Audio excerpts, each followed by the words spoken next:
இந்த கௌரவப்பு விழாவிற்கு தலைமை வகித்துக் கொண்டிருக்கின்ற கோட்டக்காடு சைவ வாலிபர் சன சமூகத்தினுடைய தலைவர் அவர்களே, இந்த விழாவின் பிரதம விருந்தினராக அமர்ந்திருக்கின்ற பாராளுமன்ற உறுப்பினர் கௌரவ சரவணபவன் அவர்களே, என்னுடைய சக மாகாண சபை உறுப்பினர்களே, ஏனைய பேச்சாளர்களே, இங்கே வருகை தந்திருக்கின்ற கௌரவிக்கப்பட இருக்கின்ற மாணவ மாணவிகளே, பெற்றோர்களே, சகோதர சகோதரிகளே, உங்கள் அனைவருக்கும் என்னுடைய மாலை வணக்கங்கள். இந்த விழாவினுடைய நோக்கம் வெற்றி பெற்ற அல்லது சாதனை புரிந்த மாணவர்களை கௌரவிப்பது. இன்றைய விழாவினுடைய நோக்கம் என்னை பொறுத்தவரை இன்றைய காலத்திற்கு மிக அவசியமான ஒன்று என்று நான் கருதுகின்றேன். அதேவேளை மேலும் சில விடயங்களை நாம் இதனுடன் சேர்த்துக் கொள்ள வேண்டும் என்று நினைக்கின்றேன். கல்வியிலே வடக்கு மாகாணம் இலங்கையிலே கொழும்பு மேல் மாகாணத்துடன் போட்டி போட்டுக்கொண்டு முன்னிலையில் இருந்த ஒரு மாகாணம். 80களுக்கு முன்னால் அல்லது 80கள் வரை 1972ஆம் ஆண்டு இலங்கையிலே உயர்கல்விக்கான தரப்படுத்தல் முறை அறிமுகப்படுத்தப்பட்ட போது அதனால் வெளிப்படையாகவே இன ரீதியான ஒரு தரப்படுத்தல் அங்கே அறிமுகப்படுத்தப்பட்டது. சிங்கள மாணவர்கள் குறைந்த புள்ளிகளுடனும் தமிழ் மாணவர்கள் அதிக புள்ளிகளுடனும் தான் ஒரே கற்கை நிலைக்கு போக முடியும். மருத்துவத்துறைக்கு ஒரு தமிழ் மாணவன் 280 புள்ளிகள் எடுக்க வேண்டும் என்றால் சிங்கள மாணவன் 225 புள்ளியுடன் போகலாம் என்றிருந்த நிலைமை ஆரம்பத்திலே உருவாக்கப்பட்டது. அந்த நேரத்தில் உங்களுக்கு தெரியும், இலங்கையிலே தமிழ் மக்கள், குறிப்பாக வடக்கு கிழக்கு வாழ் தமிழ் மக்கள் 12 வீதம். இந்த 12 வீத மக்களுக்குள்ளே இருந்து ஏறத்தாழ 30, 35, 40 வீதமான மாணவர்கள் பல்கலைக்கழகத்துக்கு போய் கொண்டிருந்தார்கள். ஆகவே மக்களுடைய ப்ரப்போர்ஷன் வீதாசாரத்துக்கு மேலாக அவர்கள் போகிறார்கள். இது அநீதி என்று சிங்கள இனவாதிகள் கொக்கரித்தார்கள். அதனுடைய விளைவாக 72ஆம் ஆண்டு இனவாதி தரப்படுத்தல் அறிமுகப்படுத்தப்பட்டது. இந்த இனவாரி தரப்படுத்தலுடைய அறிமுகத்தினுடைய காரணம் இது தமிழ் மக்களை அவர்களுடைய கல்வியில் இருந்து வட்டி வீழ்த்துவது. தமிழ் மக்களை பொறுத்தவரை இலங்கையில் உங்களுக்கு தெரியும், அவர்களுக்கு இருந்த இரண்டு பொருளாதார வளம், ஒன்று விவசாயம், மற்றது உத்தியோகம். இவர்களுக்கு எந்த விதமான ஒரு இண்டஸ்ட்ரீஸ், தொழிற்சாலைகள், பிரைவேட் செக்டர் என்கின்ற வேறு எந்த விதமான வழியையும் இலங்கையில் சுதந்திரம் அடைந்த எந்த ஒரு அரசாங்கமும் ஏற்படுத்தி கொடுத்ததில்லை. முழுக்க முழுக்க மண்ணை கிண்டி அதை பொன்னாக்கிய மக்களும் மூளையை பிழிந்து தங்களை பலப்படுத்திக் கொண்ட மக்களுமாகவே தமிழ் மக்கள் இருந்தார்கள். வேறு எந்த ஒருவருடைய ஆதரவும் இருக்கவில்லை. சிங்கள இனவாதிகளுடைய ஆதரவு, யாருடைய ஆதரவு இங்கே இருக்கவில்லை. கலப்பியை கிண்டி பொன்கொடிக்கும் பூமியாக மாற்றிய மக்கள். ஆகவே இந்த இனவாத அடிப்படையிலான தரப்படுத்தல் என்பது மிக பெரிய அளவுக்கு தமிழ் மக்களுடைய கல்வியை, உயர்கல்வியை வெட்டி வீழ்த்தியது. இதனுடைய தொடர்ச்சியாகத்தான், இதனுடைய விளைவாகத்தான் 10,000 மாணவர்கள் தெருவிலே இறங்கினார்கள். பதியுதீன் அகமது அன்றைய கல்வி அமைச்சருக்கு எதிராக மிகப்பெரிய ஊர்வலத்தை நடத்தினார்கள். அதன் பின்னால் இந்த அரசாங்கத்தின் கீழ் வாழ முடியாது என்கின்ற ஏற்கனவே இருக்கக்கூடிய பல்வேறு பிரச்சனைகளோடு ஏறத்தாழ மாணவர்களுடைய பிரச்சனை என்பது மிகப்பெரிய பிரச்சனையாக மாறியது. அதனுடைய விளைவாகத்தான் ஆயுத போராட்டத்திற்குரிய முஸ்தீப்புகள் ஆரம்பிக்கப்பட்டன.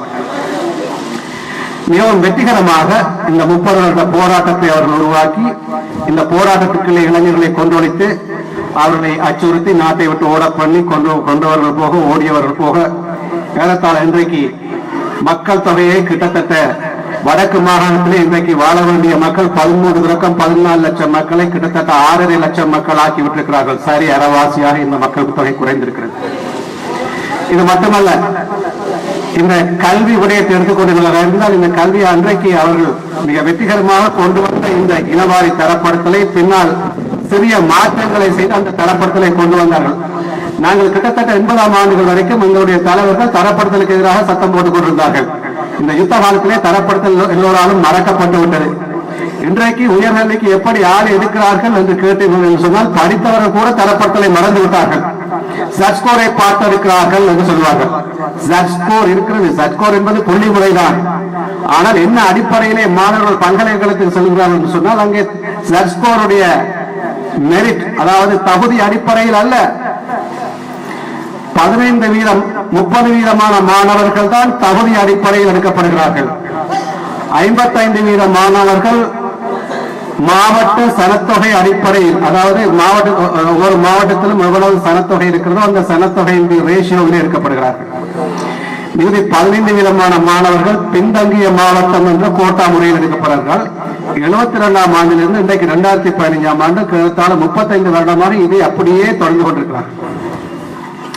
ஆகவே உண்மையிலேயே ஒரு நாட்டிலே சரி, அவர்கள் சொன்னார்கள் தமிழர்கள் தாங்கள் 12 வீதம் இருந்து கொண்டு 25 வீதம் 30 வீதம் 40 வீதமான பல்கலைக்கழக ஆசனங்களை பிடித்திருக்கிறார்கள். ஆகவே இது நியாயம் இல்லை, ஆகவேதான் நாங்கள் இந்த மாற்றத்தை கொண்டு வந்தோம் என்று சொல்லி அது மிக தவறானது அடிப்படையிலே என்பது ஒரு பக்கம். காரணம், இந்த வடக்கு மாகாணத்துக்கு அவர்கள் ஏராளமான வசதியை செய்து விட்டதனால் இங்கே மக்கள் படிக்கவில்லை.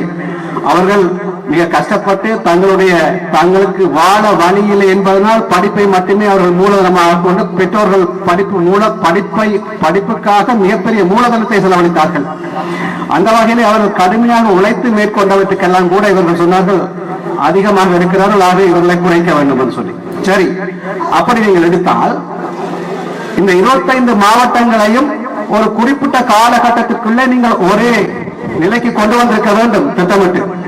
கொழும்பும் யாழ்ப்பாணமும் முன்னேறிய மாவட்டம், சரி, 2வது கட்டத்தில் இன்னொரு 5 மாவட்டம் இருக்குது, பின்தங்கிய மாவட்டம் 10 மாவட்டம் இருக்குன்னு சொன்னால் இது 5 ஆண்டிலே இந்த மாவட்டங்களை நாங்கள் தரத்திற்கு அல்லது உயர் தரத்திற்கு கொண்டு வந்திருக்க வேண்டும்.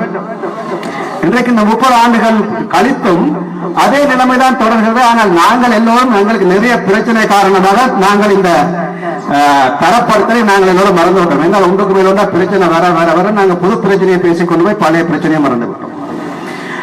சரி, இன்றைக்கு இந்த தரப்படுத்தல் அதை தொடர்ந்து வந்திருக்கக்கூடிய இந்த யுத்தம், தரப்படுத்தல் என்பது சட்ட ரீதியானது, நடைமுறை அதனூடாக எங்களுடைய கல்வி கற்பவர்களுடைய உயர்கல்வி கற்பவருடைய தொகை பெருமளவுக்கு குறைக்கப்பட்டது. இதனால் உயர் தொழில்களுக்கு போகக்கூடிய எமது தமிழ் மக்களுடைய தொகை மிகவும் குறைக்கப்பட்டது.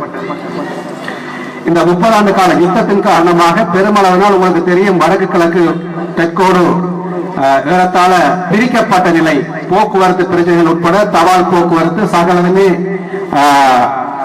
பிரிக்கப்பட்ட நிலையில் இருந்த போது ஒரு வேலைக்கு அரசாங்கம் அறிவிக்கிறது, அதனுடைய கெசட் நோட்டிபிகேஷன் வர்த்தமானி வருகிறது சொன்னால் யாழ்ப்பாணத்தில் அந்த வர்த்தமானி வர 1 மாசம் 2 மாசம் ஆகும். அதுக்கிடையில அங்கே இன்டர்வியூ எல்லாம் முடிஞ்சு ஆள் எடுத்துருவார்கள் கொழும்பிலே. ஆக தமிழர்களுக்கு கிடைக்க வேண்டிய வேலை எல்லாம் பெருமளவுக்கு சிங்களவர்களுக்கே போய்கொண்டிருந்தது இந்த யுத்த காலத்தில். ஏறத்தாழ 70களின் ஆரம்பத்திலே, 60களின் பிற்பாதியிலும் 70களின் ஆரம்பத்திலேயும் அரசாங்கத்திலே நிர்வாக சேவையிலே ஆசிரியர் தவிர்ந்த நிர்வாக சேவை எழுதுவிஞர்கள் தொடக்கம் SLAS வரைக்கும் கிட்டத்தட்ட 30, 35, 40 வீதமான தமிழ் மக்கள் இருந்தார்கள் அந்த உத்தியோகத்தில். இன்றைக்கு இந்த தரப்படுத்தலும் இந்த 30 ஆண்டு கால யுத்தமும் எங்களை எங்கே கொண்டு வந்து விட்டிருக்கேன்னு சொன்னால், ஆசிரியர் தவிர்ந்த நிர்வாக சேவையிலே 4 வீதம் தான் இன்னைக்கு தமிழ் பேசும் மக்கள் இருக்கிறார். நான் சொல்ல தமிழ் மக்கள், தமிழ் பேசும் மக்கள் 96 வீதம் சிங்களவர்கள். இந்த 4 வீதத்திலே பாத்தீங்கன்னு சொன்னால் முக்கால்வாசி பேர் வடக்கு கிழக்கு மாகாணத்திலே தென்னிலங்கையிலே போனால் கஞ்சியில பயிறு போட்ட மாதிரி ஆங்காங்கே 1-2 பேர் இருப்பார்கள். இன்றைக்கு வடக்கு கிழக்கிலே நீதிபதிகளுக்கு தமிழர்களை போட தகுதியானவர்கள் இல்லை. ஆகவே சிங்களவர்கள் ஏனையவர்கள் எல்லாம் இங்கே வந்து கொண்டிருக்கிறார்கள். இங்க SLASக்கு போதிய ஆட்கள் இல்லை. அதாவது நிர்வாக சேவையிலே உயர் தரத்திலே முக்கியமான பதவிகளுக்கு போதிய பதவிகளுக்கெல்லாம் இங்கே தகுதியானவர்கள் இல்லை. இங்கே பிரதேச சபைக்கு செயலாளராக வருபவர்கள் சுப்ரா கிளாஸ் அதிக வகுப்பு முடித்தவர்களாக இருக்க வேண்டும். அவர்கள் 1-2 பேர் தான் இருக்கிறார்கள். மிச்சம் நேரம் தகுதி குறைந்தவர்கள், குறைந்தவர்கள் தான் இங்கே இருக்கிறார்கள். காரணம், இந்த யுத்தம் அரசாங்கத்தினுடைய இந்த உயர்கல்விக்கு எதிரான இந்த தடை, இந்த யுத்தம் ஆகியவை எங்களை எங்கே கொண்டு வந்து விட்டிருக்கிறது என்று சொன்னால், எங்களை கடைக்கோடியிலே இருந்து கொண்டு வந்து விட்டிருக்கிறது. நாங்கள் திரும்பி பூச்சியங்களில் இருந்து நாங்கள் திரும்பி தலையெடுக்க வேண்டிய ஒரு நேரத்தில் இருக்கிறோம். இரண்டாவது, நாங்கள் இன்றைக்கு இன்னொரு மாற்றத்தை பார்க்க வேண்டும். இந்த 80களுக்கு முன்னால் நீங்கள் பார்த்தால் யாழ் மாவட்டம் அல்லது வடக்கு மாகாணத்தை பொறுத்த வரைக்கும் ஓவல் படிக்க போகின்ற போது அல்லது ஏல் படிக்க போகின்ற போது பெருமளவு மாணவர்கள் விஞ்ஞான துறையை, அது மேத்ஸாக இருக்கலாம், பயோ சயின்ஸாக இருக்கலாம், விஞ்ஞான துறைக்கு போட்டி போட்டுக் கொண்டு செல்லுகின்ற காலகட்டமாக அது இருந்தது.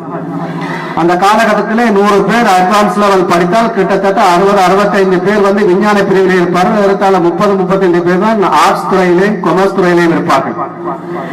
ஆனால் இன்றைக்கு நிலைமை தலைகீழாக மாறி வடக்கு மாகாணத்திலே 20% தான் விஞ்ஞான துறையில் இருக்கிறார்கள். மேத்ஸும் சயின்ஸும் சேர்த்து 20% தான் கற்கிறார்களே, 80% ஆர்ட்ஸ் கொமர்ஸ். இன்றைக்கு இதன் காரணமாக எங்களுக்கு டாக்டர்கள் போகவில்லை, வைத்தியத்துறையில் இருக்கக்கூடிய ஏனைய தாதிகள் போதவில்லை, ஏனைய பாடசாலையிலே விஞ்ஞான ஆசிரியர்கள் இல்லை, கணிதம் படிப்பிக்க ஆசிரியர்கள் இல்லை. இன்றைக்கு தென்னிலங்கையிலிருந்து 100 தாதிகளை, சிங்கள தாதிகளை யாழ்ப்பாண வைத்தியசாலைக்கு எடுக்க வேண்டிய நிலைமையிலே நாங்கள் இருக்கிறோம், எடுக்கப்பட்டிருக்கிறார்கள். சமம் தெரியாத சிங்கள தாதிகளிடம் நாங்கள் போய் வைத்தியம் செய்ய வேண்டிய நிலைக்கிறோம். என்ன ஊசியை மாறி போறார்கள் எங்களுக்கு தெரியாது. ஆனால் இந்த பிழையை வருவதை நாங்கள் அவர்கள் மீது சுமத்தி விட முடியாது. எங்கள் சமுதாயத்திலே பெரிய குறை இருக்கு. என்ன குறை என்று கேட்டால், யாழ்ப்பாண சமூகத்திலே குறிப்பாக இந்த நர்ஸ் வேலையை யாரும் விரும்புவதில்லை. அது ஏன்னு எனக்கு தெரியாது. அது ஒரு பரம்பரை அல்லது பரவணி மாறி ஆகிவிட்டது. அது மிக தவறான ஒரு விஷயம், தவறான ஒரு எடுகோள். ஒரு நர்ஸ் வேலை என்பது உங்களுக்கு தெரியும், ஐரோப்பிய நாடுகளை, மேலே நாடுகளை எடுத்துக்கொண்டீர்கள் சொன்னால் அவர்களுக்கு மிக அதிகமான சம்பளமும் அதிகமான சலுகைகளும் கிடைக்கக்கூடிய ஒரு துறை தாதி. இலங்கையிலே அதுக்கான சம்பளம் சற்று குறைவாக இருக்கலாம், வசதிகள் சற்று குறைவாக இருக்கலாம். ஆனால் அந்த தொழில் என்பது ஒன்று புனிதமான தொழில், இரண்டாவது நீங்கள் வெளிநாடுகள் சென்றால் கூட மிக பெருமளவில் உழைக்கக்கூடிய ஒரு தொழில். இன்றைக்கு இந்தியாவிலே கேரள மாநிலம் என்பது மிகச்சிறிய ஒரு மாநிலம், உங்களுக்கு தெரியும். இந்தியாவில் எந்த மாவட்டத்துக்கு நீங்க போனாலும், எந்த மாநிலத்துக்கு போனாலும் அங்கே இருக்கிற வைத்தியசாலையிலே கேரள பெண்களை நேசா பார்க்கலாம். நீங்க மிடில் ஈஸ்டுக்கு போனாலும் சரி, ஐரோப்பிய நாடுகளுக்கு போனாலும் சரி, அங்கே இருப்பாங்க. அந்த அளவுக்கு அவர்கள் அந்த துறையிலே போய்கொண்டிருக்கிறார்கள். இதுல ஏன் எங்களுடைய சமூகம் இதை ஒரு குறைவாக பார்த்தது, இதை தரக்குறைவாக பார்த்தது எனக்கு தெரியவில்லை. நாங்கள் எங்களுடைய மாகாணத்தினுடைய சுகாதார அமைச்சருடன் இதை பற்றி பேசிய போது அமைச்சருடைய சொல்லப்பட்ட விஷயம், எங்களுக்கு ஏல் பாஸ் பண்ணி நர்ஸாக வருவதற்கு யாரும் இல்லை.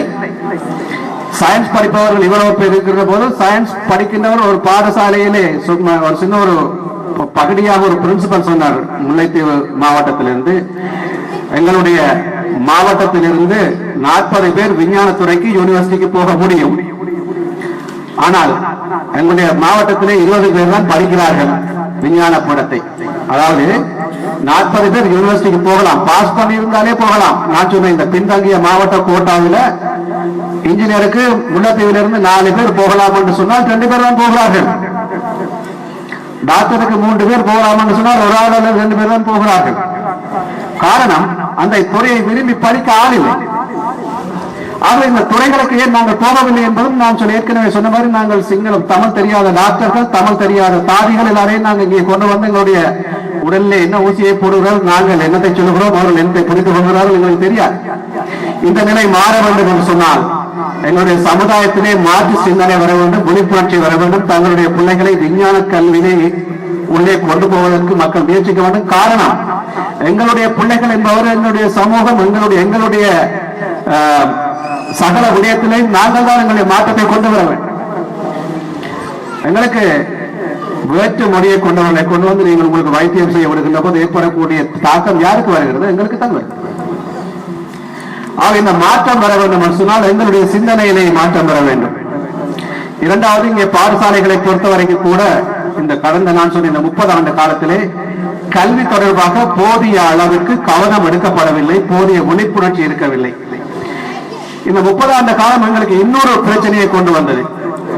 யுத்தம் காரணமாகவும் சரி, பொருளாதார தேவைகளுக்காகவும் சரி, எங்களுடைய இளைஞர்கள், யுவதிகள், மக்கள் பெருமளவிற்கு வெளிநாட்டுக்கு சென்றார்கள்.